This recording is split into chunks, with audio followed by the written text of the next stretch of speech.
So we start with our configuration that we set up previously, which is a Windows 10 machine, a Windows server, and the Sophos firewall. Don't worry about my server 2. The first thing we're going to do is promote our server to be a domain controller, and we'll do that in the add roles and features. Before we do that, though, we'll just check on a couple of things. One is the internet settings. I'm going to make sure that I've got a static IP address. So we'll go in and change it to 172.16.201. I like to start my servers at 200. I've got room in there for 50 servers, but it's easy to remember. Server 1 is 201. I'll make server 2, if I use server 2, as 202. The other thing we want to do is just make sure that the name is convenient. If you don't have a convenient name, just let's go in and to the system, down to the about, and just give ourselves a useful name, domain controller DC1 or something like that. So okay, we're ready to promote this server to take on the role of a domain controller. We'll go in here to the add roles and features wizard, and it's a role-based feature. We're making sure that it's the right server that we're looking on, and we want to make it an Active Directory domain service. If we if we just click on that, you'll see that these are the various features that get added to be an Active Directory domain service. We will also make sure that this is ticked as well. The group policy management, we'll use that also. And that should be all that we need to do. We'll allow it to restart automatically, and now we'll install. This will take a couple of minutes, so I'll pause the video here. So once the installation has finished, you'll see that there's an additional step required to make this machine a domain controller, and that's promote this server to a domain controller.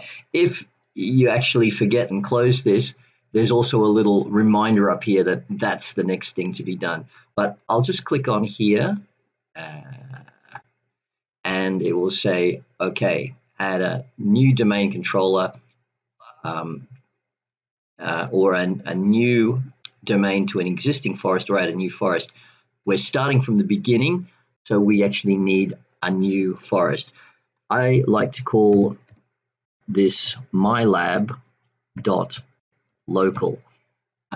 Use the .local name for your experimental labs. Honestly, you can call it anything, but don't use a .com, .org, or anything else that can be found on the wider internet. Use a domain .local, which can't exist out in the wider internet. So mylab.local, and that's creating a forest and a domain of the same name. I'm going to take the default functional level here. If we were setting up a domain which was at the forest level, for example, had older machines, NT machines, or Windows 2012 servers, then we could make it backwards compatible to all the way back to 2008. In our case, we don't need to do that. It's going to set up a DNS server and a global catalog. We'll put in a restore password. I'm going to use one password for everything here. And just confirm that.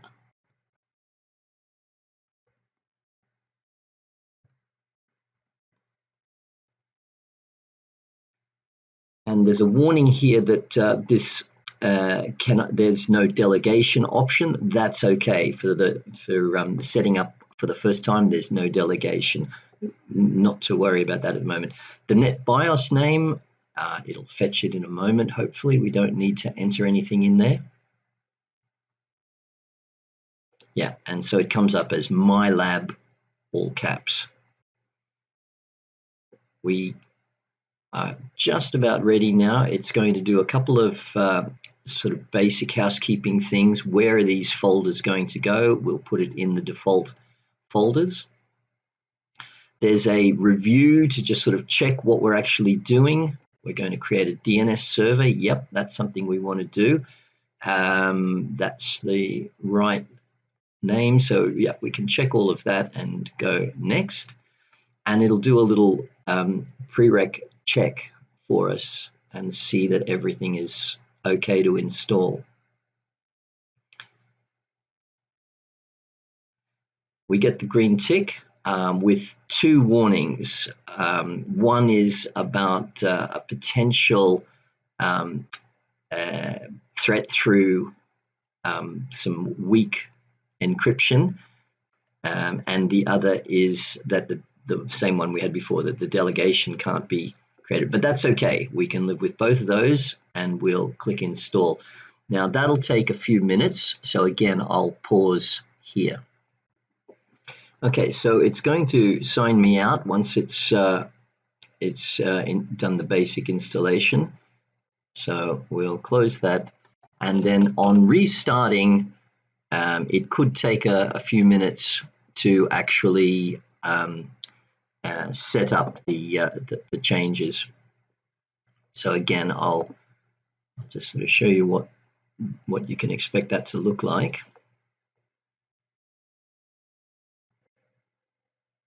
So eventually it'll say applying computer settings, and yeah, let's see how long that takes.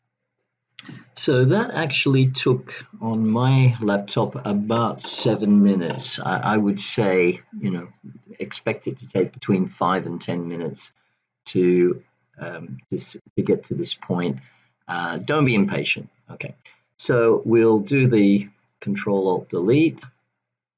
And now notice that we are logging in as user administrator now, but it's no longer administrator of the server, it's now administrator of the domain.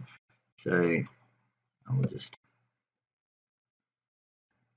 put in my password. And again, there's a little bit of setting up to do, and then we're in.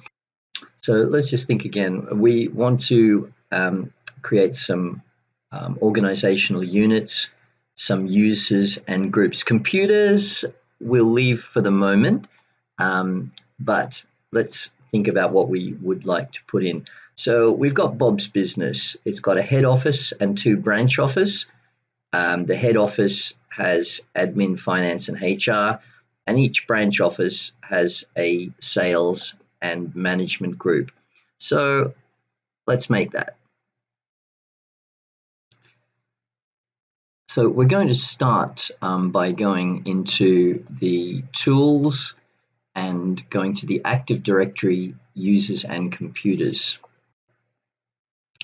So this will give us these little functional windows are called snap-ins. So we're going to get a snap-in for the Active Directory. We can see mylab.local is here, and by default there's a few things that it comes with. It comes with a couple of user types that are installed by default.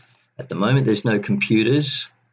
There's one domain controller, which is the server, and then at the moment we don't see anything in these ones. There's a bunch of default users as well as groups, so we can see these users here. Okay, I'm going to just leave those at the moment, and we're going to create some operational units. So the first one will be the head office. and now we have a head office. We will want to create a second organizational unit called branch 1, and so on for branch 2. Let's create in head office. So with head office selected, I'm going to create a new group, which is HR, and a second group called finance. And let's create some users. So let's have some users who work at head office, and we'll create Jack Black, and he can have the name Jack.Black as his server name, and we'll give him the password. Just for our experimenting, we won't make him change the password at the next login, although of course if we were onboarding a new staff member, we would absolutely have that ticked. So I've now got Jack Black and Sue Blue down at head office, and Jack is in charge of finance, so we'll add him to group finance, and we'll just check the name, finance. Yep. Okay.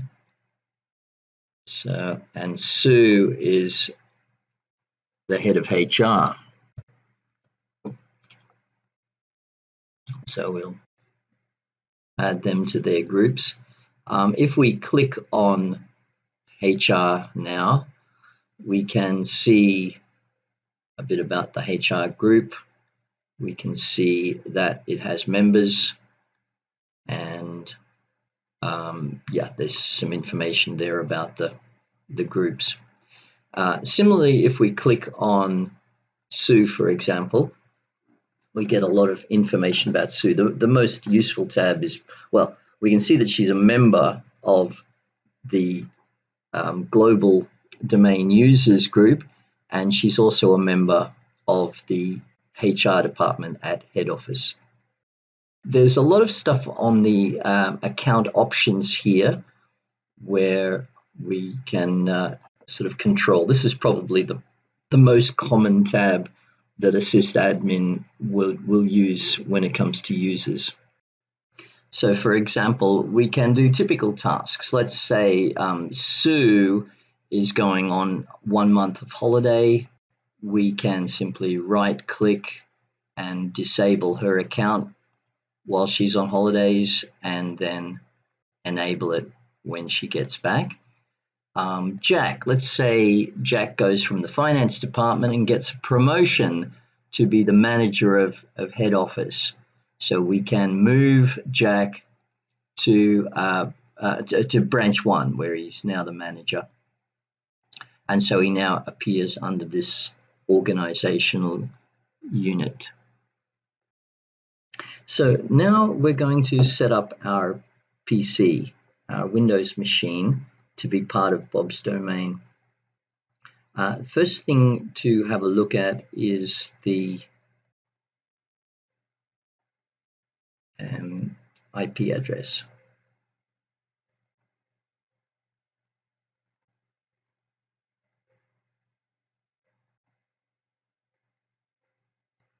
And what we'd like to do is to use the DNS server for our server 1. So that was 16.16.201, remember? Yeah, let's set that to be our DNS server, and let's see if we can find server 1. So if we go to our settings, system, and scroll down to about, you'll find the rename. Now, there's rename this PC here, but the one we want is rename this PC advanced, and that gives us the option of joining the domain. By the way, if you haven't given your Windows machine a nice easy name, this would be a good time to do it and restart the machine. So let's use the network wizard. This computer is part of a business network. My company uses a network domain. Yep, that would be Bob's Business. And we're going to need a username, password, and the domain name. So we're going to use Sue Blue and her password. And the domain is called MyLab. Now we can also make the computer itself part of MyLab, and we need the administrator name. So administrator, password,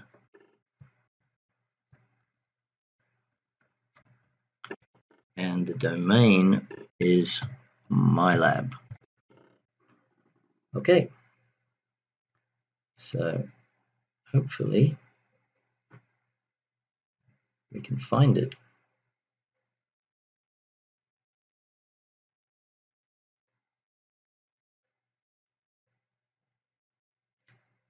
So yes, we've found the domain. Do you want to enable a domain user account on this computer? Yes, we do. So we want Sue Blue user domain MyLab. And just for fun, let's make Sue an administrator. I mean, honestly, it doesn't really matter at this point, but we have that option here. And then we restart the computer as Sue Blue, and there'll be a little bit of setting up to do there.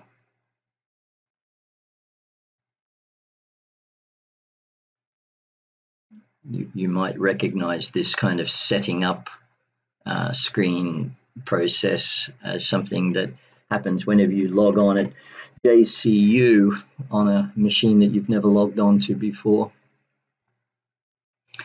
Now, there's a couple of things to note here. If we just go into command line or PowerShell and do an IP config, so we haven't yet set up a dynamic host configuration, a DHCP protocol. So the DHCP is not yet being served out by our domain controller. We'll get to that. Maybe not this week. Okay, so back in our server, I want to just show you how the group policies work. And just a quick overview now. If we go into Tools and go to the Group Policy Management snap-in, we'll see that we have our forest, and within our forest we have domains. Specifically, we have one domain, and so we'll have a look at this domain and see that there are in fact our branch and head office, and there's also a default domain policy. So let's go and have a look at what we've got with this one. The settings can be seen by generating a report, and this is what we've got in our default domain policy. So this is a group policy that applies to all users. Let's actually go in and edit it. I mean, there are thousands of policy settings, but let's get a common one. Let's go in and set the password some password policies.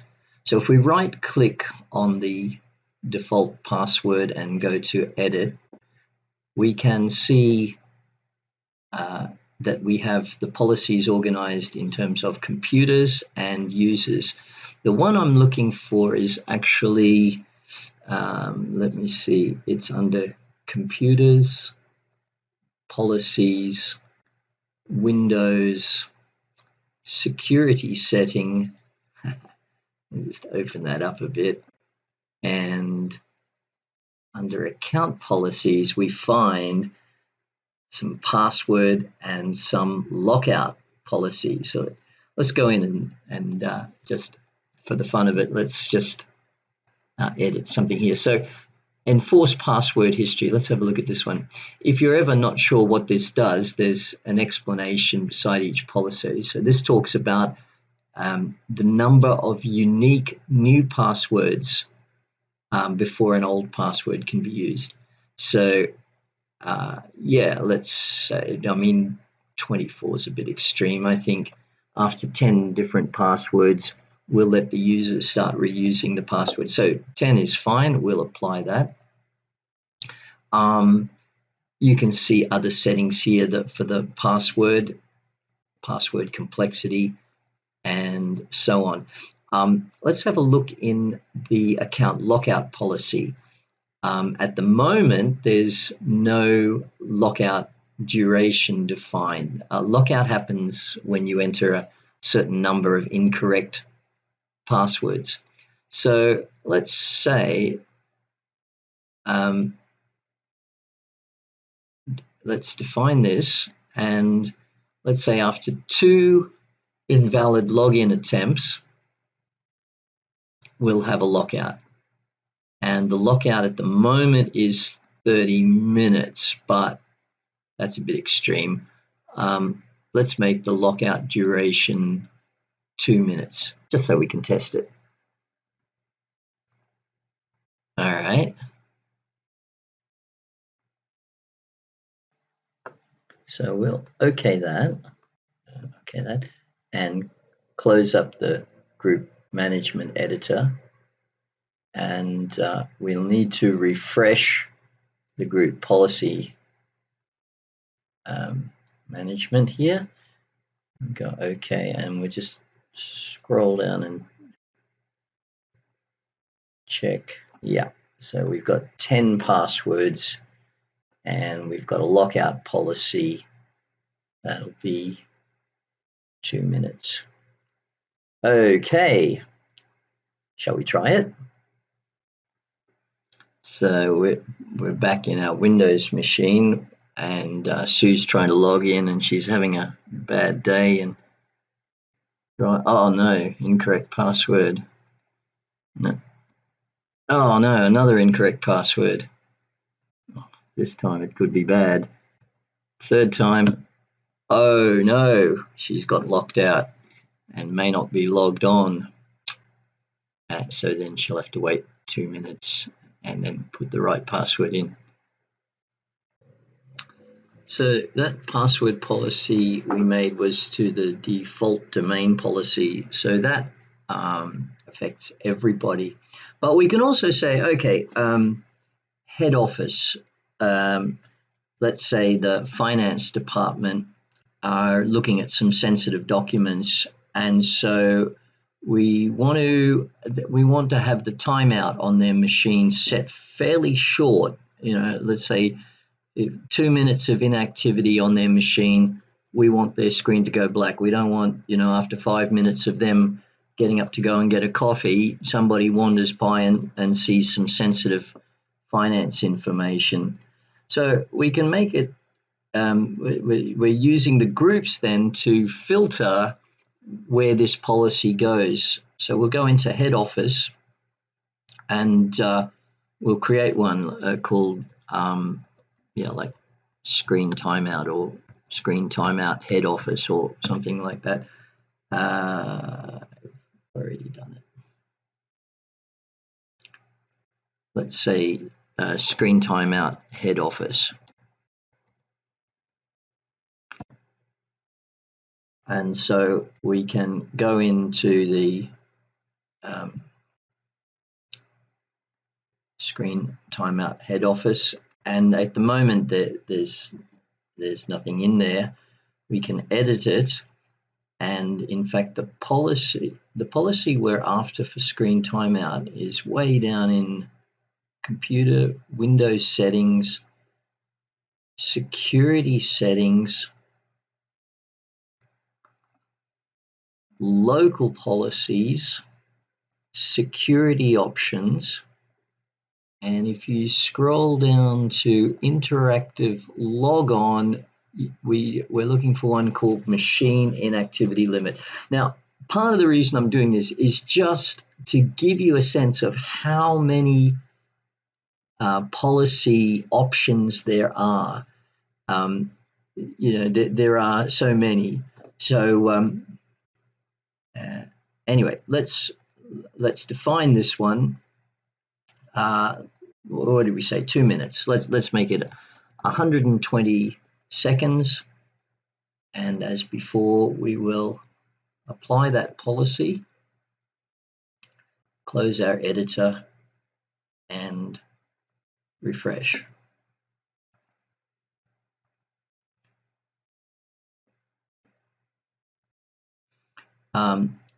So this time we want to go to the scope for our screen timeout, and at the moment the filtering is for all authenticated users. So if Sue Blue logs on, she's going to be at the moment subject to this. She's also at head office, and so we don't want Sue. This is not a rule for HR, so we'll remove authenticated users from that group. We want to add the finance group.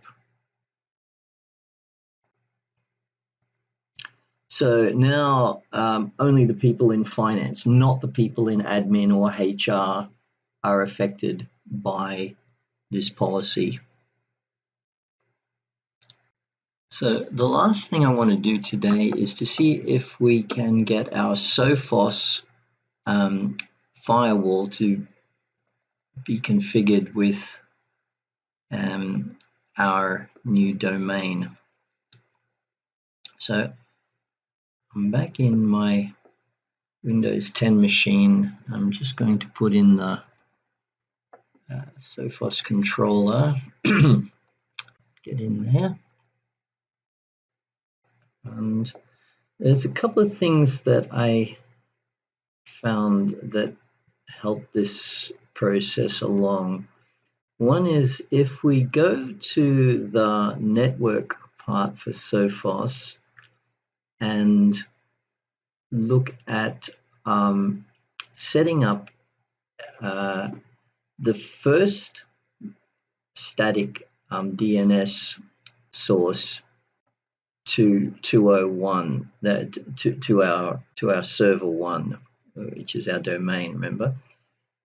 This one is for my firewall. This is actually at my studio, and that's my Wi-Fi, physical Wi-Fi access point. But that would normally be in DNS1, but I've put that into the second place so that it can find mylab.local, because that's the server that knows where about mylab.local. That's the domain controller. So if it goes there first, it'll find mylab.local. If it tries to go there first, it'll say, sorry, don't know where it is. So we now go to authentication, and we make sure the server is highlighted, and we connect. So it's an Active Directory domain. Yes. The server name for me is server 1. Actually, it doesn't matter. This is an arbitrary name, but let's be consistent and call it whatever your server name is. The domain for me is 172.16.16.2 201. I've found it works with plain text. I'm going to go with plain text at the moment. That's not particularly the best solution, but let's just do this and see if we can get it going. The NetBIOS domain, of course, is MyLab. The username is administrator and your server password, your domain password.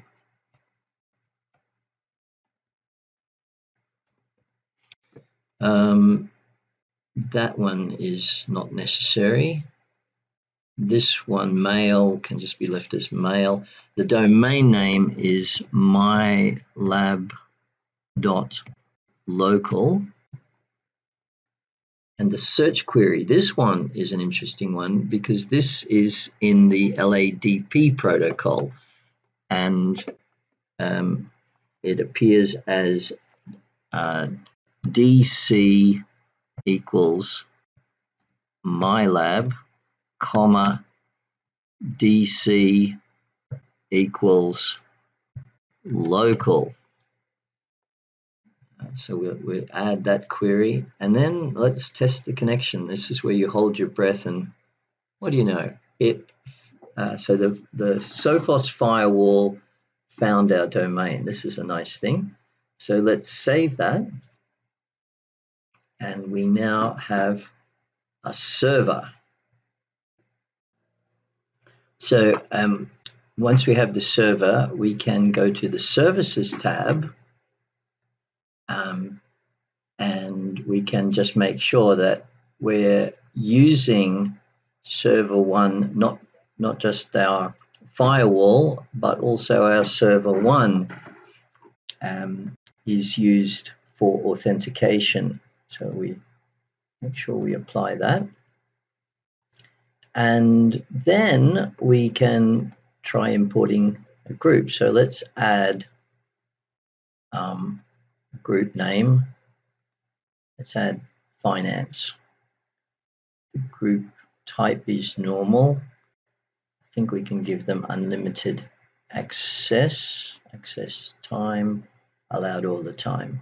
I think that's all right. So we now have the finance group. Now you'll notice under the user tab, under the user tab, there's no records found there, and in fact we don't import users. Users are added to that list as they log on. So actually the easiest way to check the login is to use the Sophos captive portal, which is actually found at 172.16.16 port 8090. So we can use this for checking. Let's check with Jack Black and his password.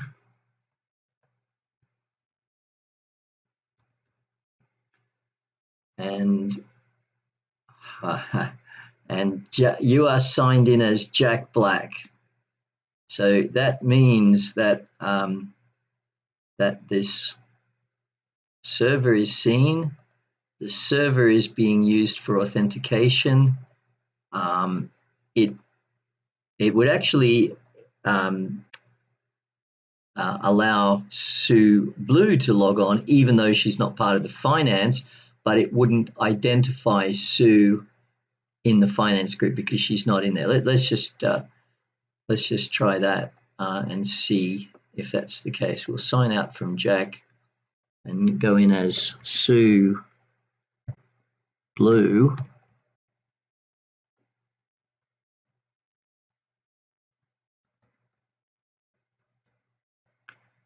And yep, Sue Blue's in.